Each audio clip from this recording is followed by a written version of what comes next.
Welcome to our webinar today, Digital PR in 2026, how AI, authentic stories, and SEO all come together. We've got a great session lined up for you all today. If this is your first time joining one of our webinars, before we dive in, let me just give you a quick rundown of Local IQ. We are an award-winning digital marketing agency that work across different channels. So we specialize in SEO, digital PR, PPC, paid social, display advertising, website design, the full mix. And we're also a part of NewsQuest Media Group with access to more than 200 trusted news brands across the UK. So chances are the local title in your neighborhood is probably connected to NewsQuest. And so when you work with us, you are definitely in good hands. Here's our agenda for today. If you've attended our previous digital PR webinars, you'll know that we have covered things like what digital PR is, how to get your business in the news, and how it supports SEO. But today's session is going to be different.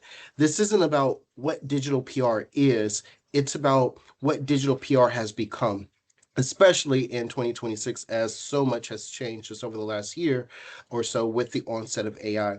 And I'm so happy that we've got Aaron Renfree, our Senior Digital PR Client Success Manager from the Local IT team, joining us today, who's going to be leading this conversation with me. Aaron, thank you very much for joining. And if you can just let the audience know a little bit more about yourself and how you came to work in the digital PR space. Thank you, Brandon. Yeah, it's my pleasure to be with everybody today. So my name's Aaron. I'm the Senior Digital PR Client Success Manager at Local IQ.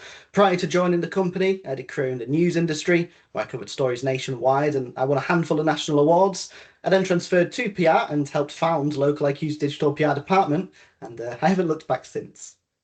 All right. Well, thank you. We're going to keep looking forward here.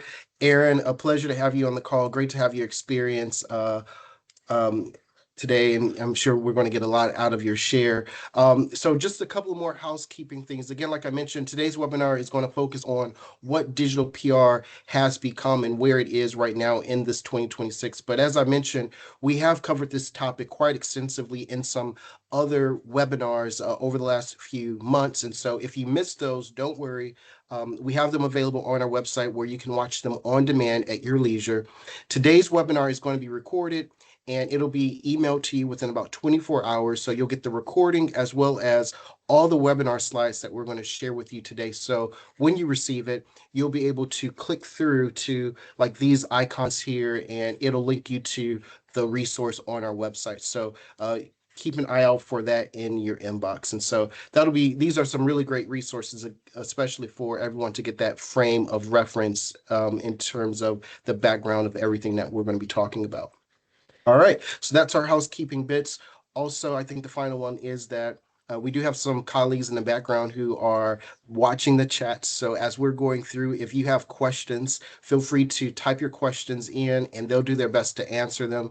Aaron and I are also going to field a few of those questions live at the end of the webinar. So make sure you stick around and we'll try to make sure that everyone walks away with some actionable points and items, as well as clarity on everything that we're talking about. All right. So part one of our webinar today is going to be everything about how AI search has changed the game. I mean, since our first session in 2024, Aaron, a lot has changed. So maybe can you just fill us in and bring us up to speed? Yeah, absolutely. So there have been three major shifts that have happened since 2 years ago. The first one is AI-driven searches have arrived. The second, brand mentions are no longer viewed as missed opportunities. And the third, gaining trust from journalists is now actually more important than ever before.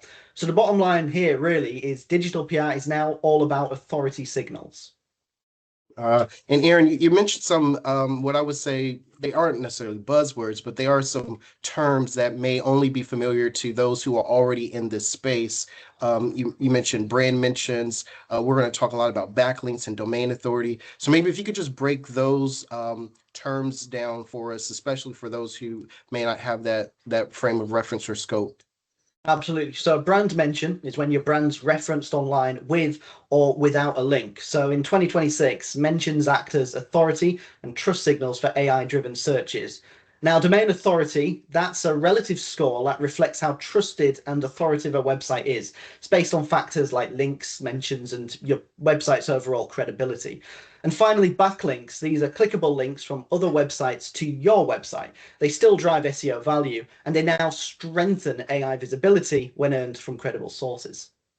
Good deal. All right, good deal. Thanks for filling us in there. And Aaron, what's been like the biggest mindset shift of all when you think about, all the change and things that have taken place over the last year or so? So when we first did this webinar, backlinks were the only currency we dealt in. If we got coverage without a backlink, we actually felt it was a bit of a missed opportunity. But now that's actually completely changed. AI tools like ChatGPT and Gemini, these large language models, they all actually pull from trusted brand mentions, not just the backlinks. So a branded mention, even without a backlink, actually contributes significantly to these authority signals we're after. Now, backlinks are still powerful, but brand mentions are no longer second best. They influence AI visibility in ways we didn't fully appreciate 2 years ago. So I'd just like to draw your attention to the image on the slide here. This is from Ahrefs, and it shows that branded web mentions actually eclipse everything when it comes to brand appearances in AI overviews. Now, what's great about digital PR is it contributes to the top 7 leading factors in gaining recognition from these AI platforms. So that means not only does digital PR still impact your keyword rankings on traditional search engine platforms like Google and Bing, but it also now massively impacts the amount of times AI platforms will mention your business altogether. Now, Now, Aaron, oh yeah, yeah, I was no, going to ask. There's been this thing called like link decay, and I was wondering if you could break that down too, and why that matters for us when we're thinking about like digital PR and SEO. course. So link decay. I think the best way to explain this is with an analogy. So if Brandon, if you asked me for a restaurant recommendation in York, right, and I said I went to a restaurant 2 years ago, it was amazing, versus I went to one 5 days ago, it was amazing. Which recommendation would you trust the most? Yeah, I probably would trust the one that's most recent, the one you said you just went to like a few days ago. See, search engines, they think exactly the same way as we do here. Backlinks and brand mentions, just like reviews and recommendations, decay over time, and search engines pay less attention to the older ones. So when a business stops digital PR and backlinks and mentions slow down, that momentum drops. So you can see this in the graph here. This is a client who took a short break from digital PR, and their users who were coming from AI, they soon dropped heavily, as you can see in the red area. But then when they resumed in the blue area, they picked digital PR up again. These users shot straight back up, but it took a little while. And that little while takes us on to our next buzzword, so to speak, and that's link velocity. So link velocity is like a snowball effect. So as a campaign takes place, a steady rhythm of backlinks from a variety of publications across multiple domain authorities, with the odd surge here and there, will build credibility over time. That'll lead to more AI mentions and ultimately more overall traffic. But results aren't instant, they're earned, they're authentic, and they all hinge on momentum. That makes sense, Aaron. And I really like that example. And it makes sense because when you think of the restaurant example that you gave, I mean, a lot can happen with the restaurant in a year. So yeah, you look at the restaurant, you look at how many reviews they have. Maybe they have 500, maybe they have 1,000. But then, yes, the next thing you do is you look at, well, how recent are those reviews? And you do want to see reviews that are left within like the last day, the last few days, because if it's been a year or 2 years since they've gotten reviews, it could be sketchy. A lot can happen with a business, especially a restaurant, even within a year. The menu can change, the cooks can change, and so I get it how, that 5 day old review has more value. And it's not just about reviews, but it's just in general.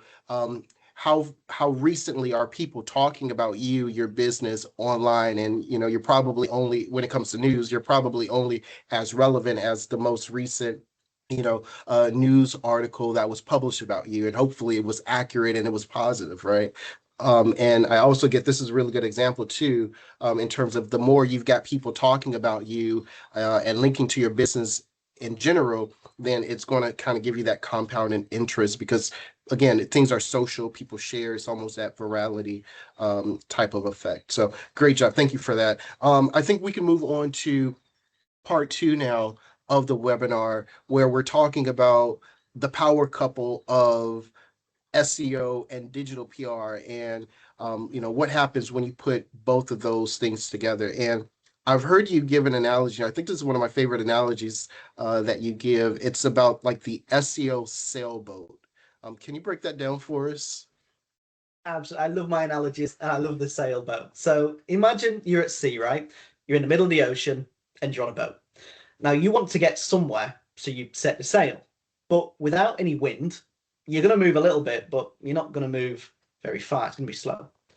Now imagine it's the other way around, right? It's windy, but you've got no sailboat. So you've got no sail for your boat. Same difference, a little bit of movement, but it's not much.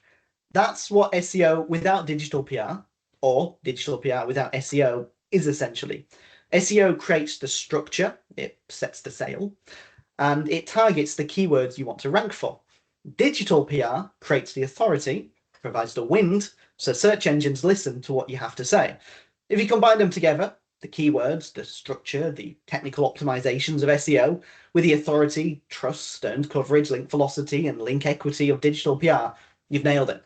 Essentially, you cannot rank for competitive keywords without strong authority signals behind them.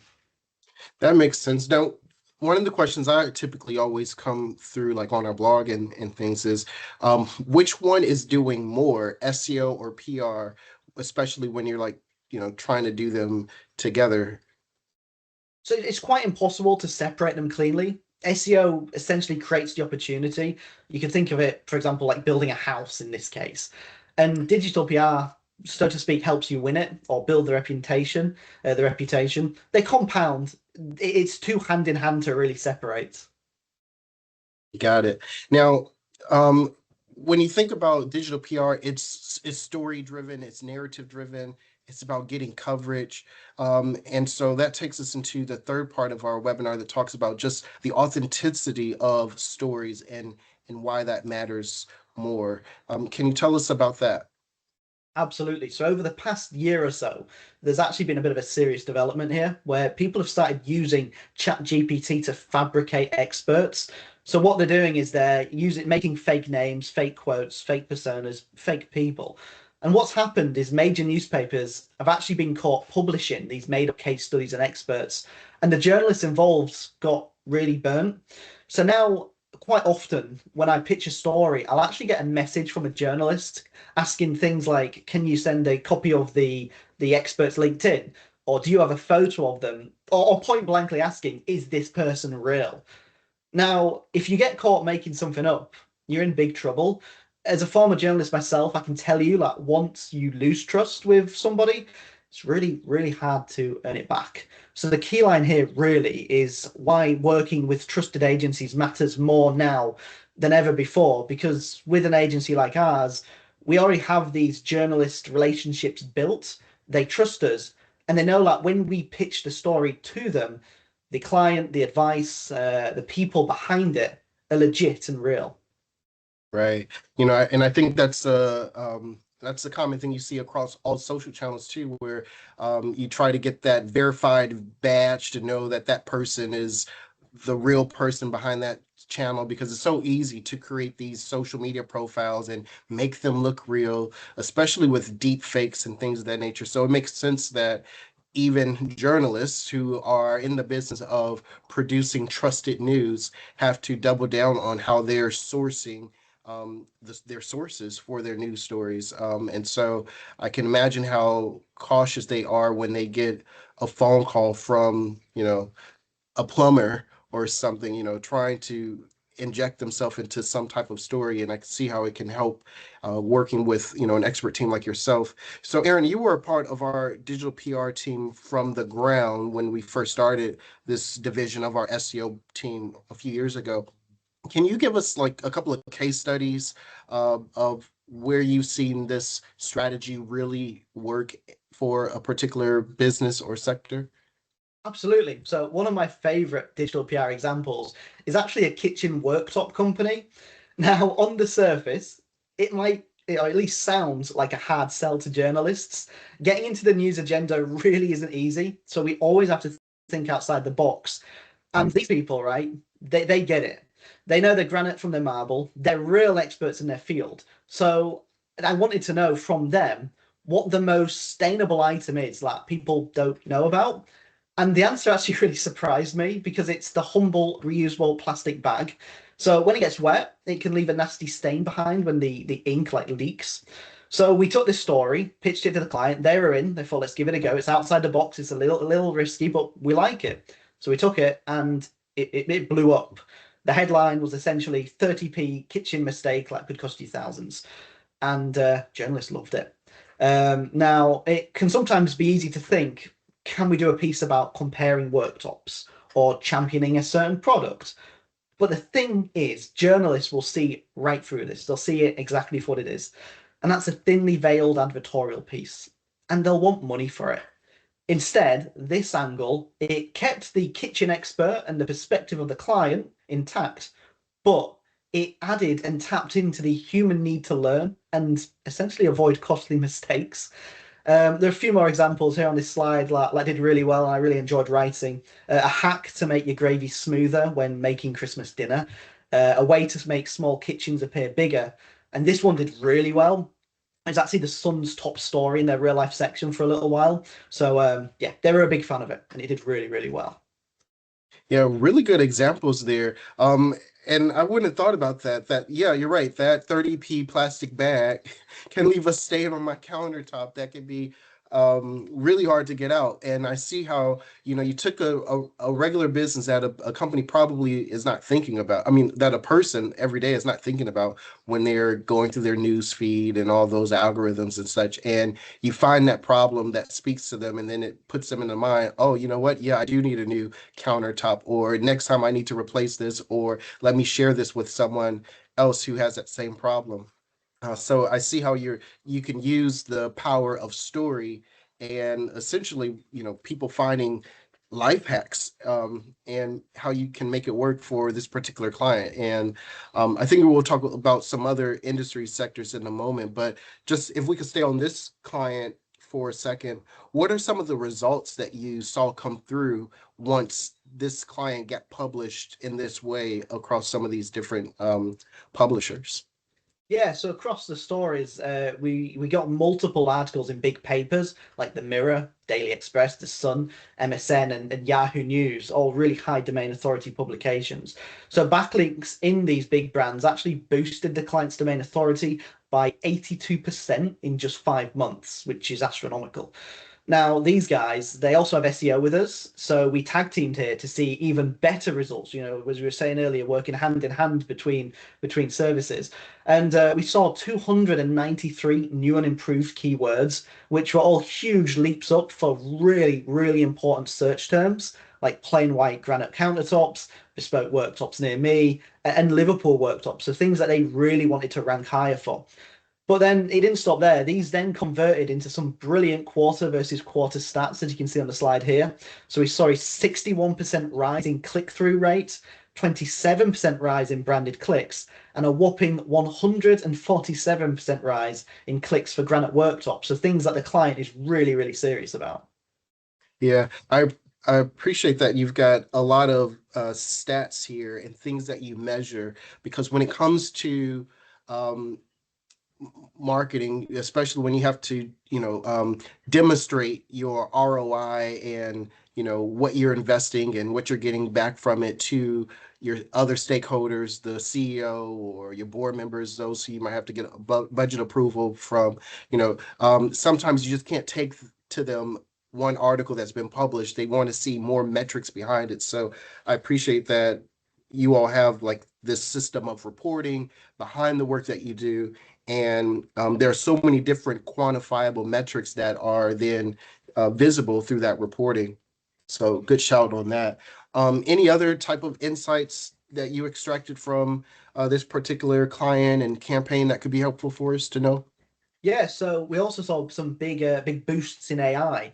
So there's some data here from SEMrush. You can see they've just absolutely skyrocketed since starting digital PR. So they now get a monthly audience of 5.1 thousand people coming just from AI platforms alone. And that's through 61 brand mentions and 49 cited pages. And as you can see, the graphs show it's only on the rise from here. Yeah, no, I see that. And that's another thing to call out too. Um, the Speaking of like metrics and reporting, the metrics that we used to hang our hats on, for the last 10 years or so, just thinking about impressions, clicks, bounce rate, we have to add more now to our toolbox of things to look at. As you mentioned, how many brand mentions are there, both linked and unlinked? How many backlinks are there? And to this point, how many times is our brand coming up in Chat GPT, in AI overviews, AI mode? All of those are new ways to measure how your campaigns are performing. These are new metrics that we didn't have a year ago or so, but now we have. And so these should start to make their way in their reporting and in the conversation that marketers have essentially with the broader company about how the marketing is working or not, and or things that we could be doing better as relates to the strategy. So thanks for shining a light on that, Aaron. We've got a few more. At least I want to ask you about how we do this and some of the results you've seen for some other industry sectors. I saw that we have in the chat some people in the education sector on the call, some individuals who are from like a B2B background and space. So uh, let's get through maybe the last few parts of the webinar, and then we'll come back and pick up those particular industry sector and examples in our Q&A section. Is that okay, Aaron? Yeah, sounds brilliant. Really good. Thank you. All right, cool. So if we move to just kind of think about some practical things business owners and marketers can do, what's your advice for them when they're pitching stories? So as we've seen here just before, safe ideas rarely get picked up. So things like a new product launch, a company milestone, or maybe an industry update, they're just too safe and they're also too self-promotional. So journalists wouldn't want to run it unless you paid them to run it because it's more or less an advert. So what I like to focus on are bold ideas. So thinking outside the box, as we've just seen with the previous case study, they work the best. So imagine consumer mistake warnings, money saving angles, personal stories that have a real nice emotional hook to them. Think of it this way. A journalist is a newspaper or a website and they want to fill it. They also have targets, but the content that they publish has to matter. So it has to provide some sort of value to the reader. And that's where these bold ideas come in. They inform, they educate, and they entertain. And those three words are actually the three key rules or Reithian values, as they're known, back when the BBC was founded in the 1920s. And they still remain today, and we still work with them today. So that's the difference here, really, between creative PR that gets coverage and safe PR that gets relegated to the spam or ignored box. Yeah, good advice, Aaron. Let's make it even more practical, right? There's a new framework, the credibility framework. And what advice would you have, and maybe can you explain what this is for us in this particular area? Absolutely. So as we discussed, authenticity and being real and legit is very essential now with the trust factors. So start with LinkedIn. Journalists will check this. They want to make sure you're a real person. So start building your authority there with a professional profile picture, up-to-date info, and recent activity. So liking, sharing, and commenting on posts. Show like you're still current and you're a real person. Also, think outside the product. So, as we said, inform, educate, entertain. Does my press release do that? Or am I sounding a bit like an advert? You've got to give the journalist value that they can then pass on to their readers. And whatever you do, please don't fabricate experts. If you chance it and you get caught, it's a long road to redemption and it's really not worth it. So if And you want yeah, some, oops, yeah, no, no, Brandon. go ahead, go ahead. No, so if you want consistency, relationships, and results, that's where an agency really adds value. So at Local IQ, our digital PR team has over 25 years of experience between us. We've each spent many years building trust and relationships with the journalists we're speaking about, which often allows us a direct line to many editors. We all think outside the box and we love the creativity that we can have. But I think the thing that's most important here really is digital PR is our bread and butter. We're passionate about it. So just as you're passionate about your business, this is what gets us excited. And that's what you get from our agency: trusted, passionate, experienced experts. No, I get that, Aaron, and thank you. I see how that credibility factor is really important. And it is really rare that you have, like, for example, all under one roof. You have the web team, the SEO team, the digital PR team, and they're all working together. They're having the conversations together in terms of, what your business is and the strategies that you have, and, trying to get you in the news and just raising your visibility no matter where and how people are, whether they're reading the newspapers, whether they're searching on Google, or whether they're just going through their day on Facebook and Instagram. You want to make sure that your company is coming up in all those different channels and in different formats. And you got to do it in a way that is authentic, trust, and really piques the curiosity of users, right? Because oftentimes when you're coming up in the feed, they're they're about they're doing other things, right? And so you're trying to break through in this whole attention economy, and bring that attention back to your business. So Aaron, I think we will head to a conclusion now in just a moment. So I want to remind everybody, if you have questions, put that in the chat, because we'll answer those in a moment.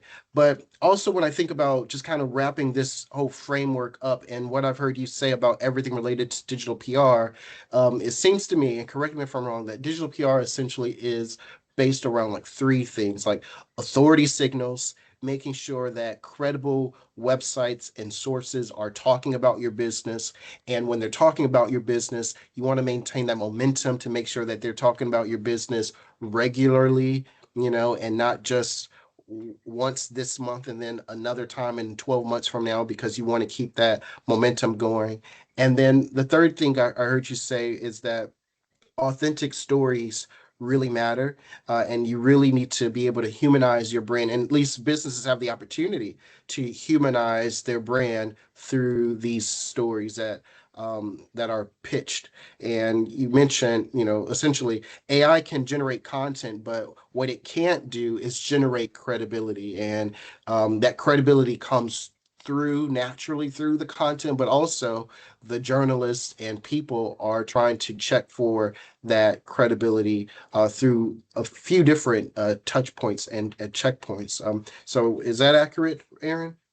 Yeah, you're spot on, Brandon. So AI can pull together a good sounding comment or some rough advice, but it can't build relationships or trust or credibility. That's what people will and always will be needed for. So public relations and the news industry, they need mutual trust, and the only way to build that is through human to human interaction.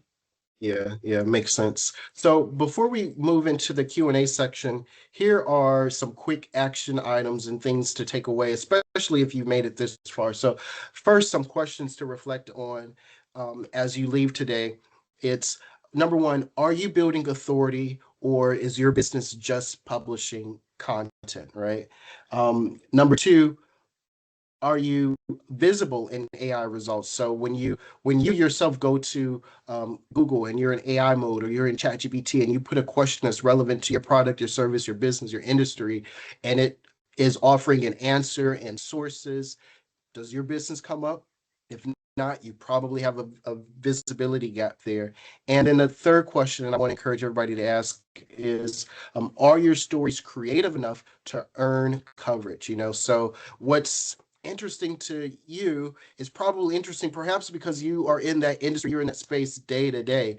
But is it creative enough? Is it seen to be as like a life hack that somebody wants to save for later or share with a friend? Or better yet, does a publisher or a journalist feel like they need to, they have to include your article or your quote in the piece that they're working on? So think about those three questions. And then finally, there's another quick action takeaway that I would encourage you to do, especially if you don't do anything else from today's session. And that would be to go to our website and do a free local IQ SEO audit check. And let me go ahead into the chat now and put this so that everyone can have it, because even while we're going through the Q&A, you can go to that website, you put in your website address, and then it will give you back a full report. It checks about 100 different factors of SEO, and it'll tell you how your website and how your business ranks, from keywords to how you compare to some of your competitors. So that's a great free tool. And then also, we recently added some new AI features to the audit as well. So it's going to tell you whether or not your business is showing up in AI overview citations. It's going to give you some visibility to some of the traffic that you're probably getting. And it's going to share with you whether or not your website has the appropriate files, like the LLM text file, which are files that, I don't want to get too technical, but basically it's a file that speaks to AI technology. So that way AI technology knows what's on your website, who you are, and what you're about. If your website doesn't have that set up, especially from a technical side, then it can't communicate properly to the AI tools and have you come up in those results. So I encourage you to do that. So we'll move to questions in a moment here. Aaron, if I can for a second, just go back to some of those case examples, because I know we do have some educators on the call, some educational institutions like a private school. I saw that in the chat. And so how would this work for a business like them, a private school, and even maybe a B2B type of a company who aren't necessarily trying to target consumers, but they're trying to target other businesses? So we'll start with schools, private schools, education sector. It's a brilliant sector to go in because you've got multiple ways you can look at it. So you can start by looking at stories about education in general. So whether it's exam results or well-being of children. But the way I like to look at it is you've essentially got a pool of experts. So a lot of the time when you have a business that's been set up, we'll go with our kitchen worktop company Familiar. They're experts in the kitchen field, but that's kind of where we've got to leave it. If you've got a school, you've got history teachers who are history experts, you've got science teachers who are science, maths teachers who are maths experts. I'm working with a school at the minute. Our most recent piece, we've had two releases out so far. The first one was I'm an English teacher. This is the best way to catch a traitor, based on classic literature. So we looked at Lord of the Flies and Macbeth, and the ways that you can use critical thinking like you learn at school to catch a traitor. Another release was I'm a drama teacher. These are the best ways to appear faithful if you're a traitor. We looked at method acting, but then also tells that people have little giveaways to show like you're acting and potentially lying. So schools are absolutely brilliant because you just have this absolute plethora of experts. With B2B clients, the aim here really is to remember that this is a numbers game. So we're trying to get in as many newspapers and publications as possible. So while it might be easy to start writing B2B based stories, so stories that would be for another business to read, that's going to severely limit what you're pitching to. So what I usually say is find a way to apply a B2B business to commercial or normal like Joe Blog, so to speak. I think a prime example of this is I have a client who they manage factories and machines and essentially use AI technology to monitor how they're doing. What we do with them is we apply all of his energy efficiency expertise to the house. So I'm a energy efficiency expert and I help businesses save millions of pounds a year. This is how to cut your heating bill down. And we apply them same B2B ideologies to the house. And that did really well. Or we look at efficiency techniques. So whether it's use a lot of AI. So is AI going to take my job? And we have his perspective. So expert opinions and advice from business experts to the Joe blogs are usually the best way to do it. Yeah, no, good deal. Thank you for that. And I saw also Shay answered a very similar question in the chat, and his answer is very consistent with what you just mentioned as well. So when we have the B2B service, we often look at different ways to create those newsworthy pieces of content. So it could be creating surveys, industry benchmarks, reactive newsjacking type pieces. And then also, as you mentioned just there with the energy piece, you may even try to take a B2C approach and try to interject your company into that. Renovations, construction, house prices, all of those price points that make sense to people's basically pockets, especially just as they go through life. So good deal. Thank you for that. Another question that's come through here is, um, how long does it typically take for a business to see some results with some of the strategies you've talked about today? So digital PR is just like SEO. It's a long-term strategy. Um, what I usually like to say is around the 6 month mark, you'll start to see the winds of change picking up. It'll be a little breeze, but you will see some results. After 12 and then 16 is when you start seeing the real impact. And the reason for this is it takes time for everything to come together. So first we plan your campaigns, then we research them, we write them, we work through our huge database of journalists and pick the best people to present the press release to. We don't have to wait for them to find the best time to run it because it's always not right away. They might have other goals or things in the pipeline they want to do first. Once published with a brand or backlink or brand mention, we have to wait for it to be discovered by search engines and AI platforms. And again, this can take some time. And then after that, we need to wait for the trust signals to transfer and materialize, which will be a change in your domain authority. And then that's a change in your keyword rankings, AI citations, etc. So we don't usually see results of the first campaign until around month 3 to 6. And then it's all about link velocity. So we need to keep repeating this process to build up that momentum. But I think the main caveat that I really want to kind of stress here is that the overall strength of your website has to be good as well. So digital BR delivers the best impact when it's supporting a solid on-page SEO strategy. That means a technically sound site, well-optimized content, and a clear user targeting in place. If those foundations aren't strong, the impact of digital PR can often be diluted or further delayed. So digital PR again can drive authority and visibility, but your website really needs to capitalize on it. Makes sense. We've got a couple more here, Aaron. Also, I want to encourage everyone, if you go to the chat area, you should see a poll. And if you can give us feedback on today's webinar before you exit, we'd appreciate that. One of the questions that came through in the chat that Shay's answered, I'm just going to elaborate on as well, is where's the best, or what's the best, cheapest way to keep track of your AI metrics? And Shay provided some examples like Rankability AI Analyzer, SEMrush, and Ahrefs. Those are some of the market leaders. But I do want to say, number one, we did a webinar a few weeks ago with SEMrush, who is our partner, and they are a leader in providing some reporting on pretty much all things SEO.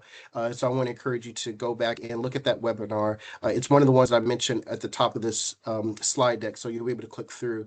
But then two, I also want to say that our team utilizes SEMrush. They are one of our partners. And so when you work with Local IQ, you automatically get access to those insights through our reporting.